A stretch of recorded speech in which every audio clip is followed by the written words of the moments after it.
আসসালামু আলাইকুম ওয়া রাহমাতুল্লাহি ওয়া বারাকাতুহু।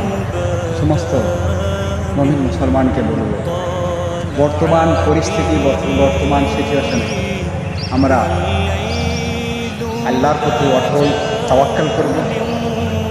তাওয়াক্কাল আলাল্লাহ, আল্লাহর উপরে ভরসা, আল্লাহর উপরে তাওয়াক্কাল যদি আমরা না রাখি, আমাদের ঈমানটাও ঠিক থাকবে না, আমাদের জীবনটাও ঠিক থাকবে না। তাই চারিদিকে না দেখে আমাদের সর্বদিক দিয়ে সব সময়ের জন্য তাওয়াক্কাল আলাল্লাহ, আল্লাহর উপর ভরসা।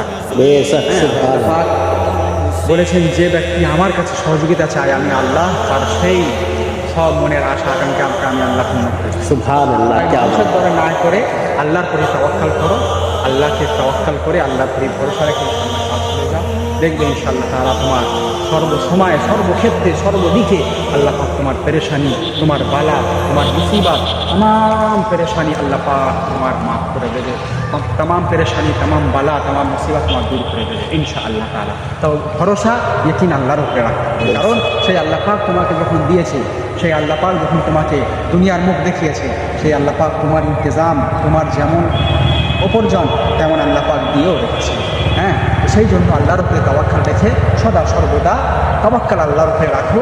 আর বেশি করে ইস্তিগফার করো, বেশি করে তওবা করো, বেশি করে নিজের জীবনের চলাফেরা অবস্থাতে যে ভুল ভ্রান্তি ত্রুটি হয়ে থাকছে, আমরা আমাদের জীবনটাকে আল্লাহর দিকে নিয়ে চলে আসি, আল্লাহর ঘরেতে চলে আসি, আল্লাহর প্রেমিক হয়ে যায়। আল্লাহর প্রেমিক যখন আমরা হয়ে যাব, তখন জামানা আমাদের প্রেমিক হয়ে যাবে ইনশাআল্লাহ। তাই আল্লাহ পাকের কাছে আমাদের আপনাদের প্রত্যেকের এই নিয়ে রাখতে হবে যে আল্লাহর প্রতি তাওয়াক্কাল রাখা, তাওয়াক্কাল আলাল্লাহ, আল্লাহর উপরে ভরসা, আল্লাহর উপরে ইয়াকিন, আল্লাহর উপরে হাক্কুল ইয়াকিন করতে হবে ইনশাআল্লাহ।